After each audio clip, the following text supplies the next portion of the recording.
a caring grandmother stepped up. She was really an involved person in the child's life. She was. Now she thinks she should step in.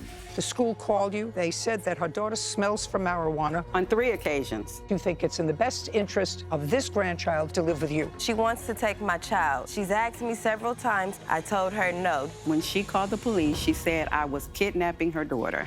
This is Judge Judy. Ms. Toomer, the defendant is the mother of your 11-year-old grandchild. That's correct. And you're suing her for several things, most of which are not the subject of court actions. So I'm going to tell you what I am going to consider. You're suing her for not being allowed to see your granddaughter. Correct. That's out. That's not a cause of action.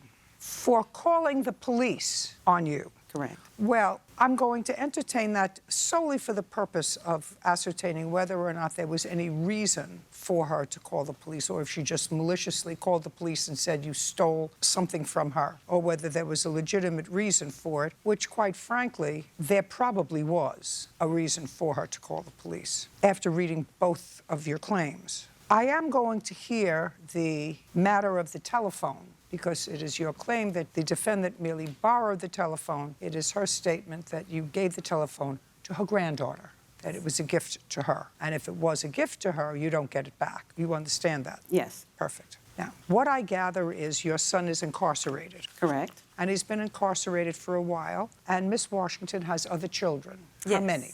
I have 3 other children. And that you have had a relatively good relationship with Miss Toomer over all of the child's life. Yes. Yes. And then something happened recently. Yes. Because Miss Toomer, according to both of you, would have the little girl for holidays, part of the summer, would pick her up at school occasionally, may take her to school occasionally. She was really an involved person in the child's life. Yes, she was. Then, according to Miss Toomer, she received a call from the school. Are you aware of that phone call from the school? Yes. And are you aware of the subject matter of the call from the school? Yes. Do you want to tell me what your understanding is of the phone call that Miss Toomer got from the school? Your Honor, I don't know if she actually received a phone call from the school. This is what she said, that she received a phone call from the school. Okay. Now, after Miss Toomer you went to the school. Yes. Yes, Judge. To the best of your knowledge, Miss Washington, had the school ever contacted Miss Toomer before about a problem that either your daughter was having or that the school was having with your daughter? No. You are aware, allegedly, the phone call from the school indicated that your daughter was being bullied. And she was being bullied because her clothes smelled from marijuana.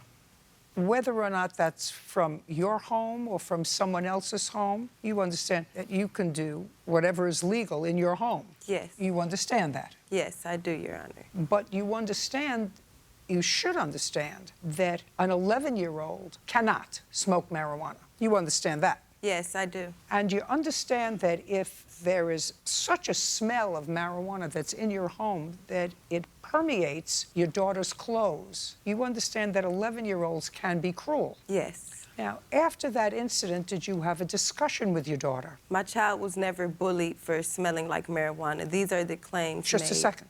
Did you ever have a conversation with your daughter about why her grandmother was called to school? That's either a yes or a no. The answer is no, but the school never contacted the plaintiff at all. That's incorrect. Just a second. Is what you're telling me you have information that the school never contacted the plaintiff? That's a very easy phone Yes. call. Okay, I'd like to see it. My child didn't go to school that day. It doesn't matter whether your child went to school that day or not. Is what you're telling me you have proof that the school never contacted the plaintiff, whether your child was in school that day or not? Yes, the school never contacted the plaintiff. That's absolutely incorrect, Your Honor.